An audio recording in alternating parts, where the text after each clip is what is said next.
Okay, so we're gonna have to take off this sway link right here, this one and this one. We will be replacing them. We're gonna take off this bolt off the lower control arm right here, and we're gonna take the other one off. It is right here underneath, right here. Also, I have to take this cotter pin out and the castle. I'm not sure if it's a castle nut, but it's a nut that goes on the bottom of the ball joint. We'll have to take that out too. Cotter pin came out real easy. There it is. You see that castle nut? We obviously got an oil leak or a power steering fluid leak, but look at that boot. It is completely gone. That boot is just, that's the boot.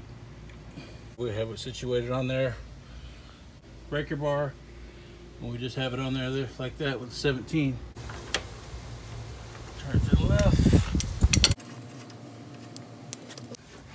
Okay, the sway link takes a 14 wrench, boxing wrench, and 15 millimeter Allen wrench to hold it in place. Because once you loosen this up, the whole bolt wants to turn. So that's what the Allen wrench is for, keep it in place.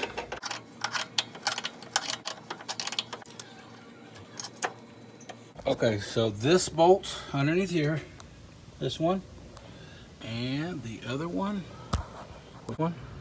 Both of those are a 19. That's what we're gonna use. So, we'll go in here with a little bit of power and break it loose.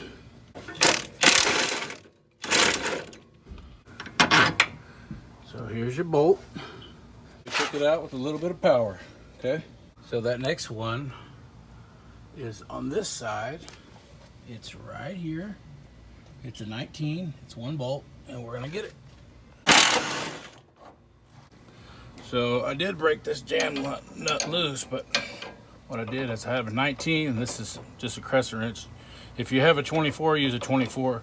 But I just turned this way, held this one in place, and I broke this jam nut loose, okay?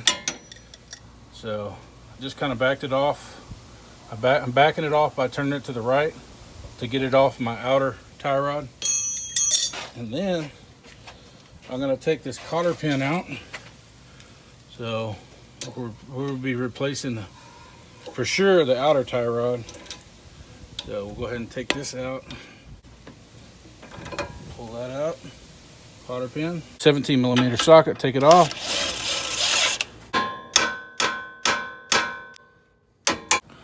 So I have a 19 over here on the inner tie rod. And I went ahead and took my crescent wrench to turn this out a little bit. We're going to turn the outer tie rod and get it off.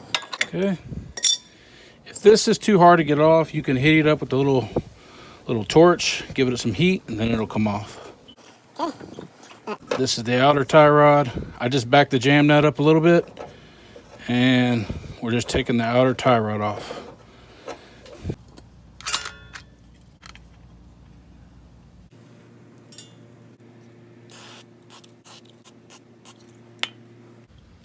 This side up. So I tore up the threads. This is going to be replaced anyway. Try not to tear up your threads so you can have this kind of on like that.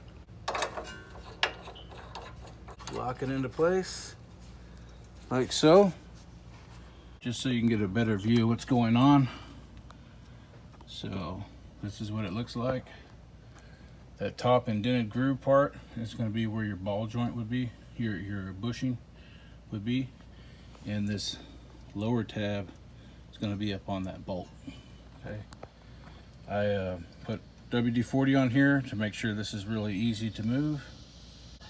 Okay, you're going to have a 24 millimeter.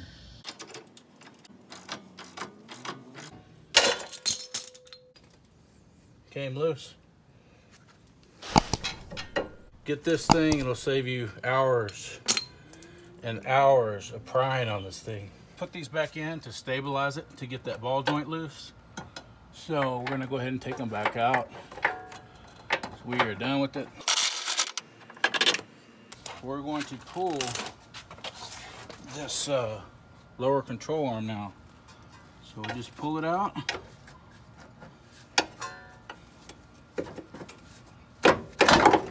See, it's all beat to hell. Lay out the new one. Everything looks the same. That thing was broken loose. It just wasn't even in there anymore.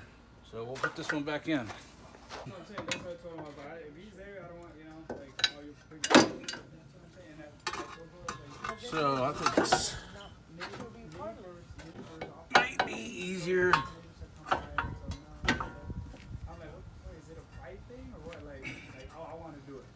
Dude, look, I told him, my brother-in-law, he has a friend that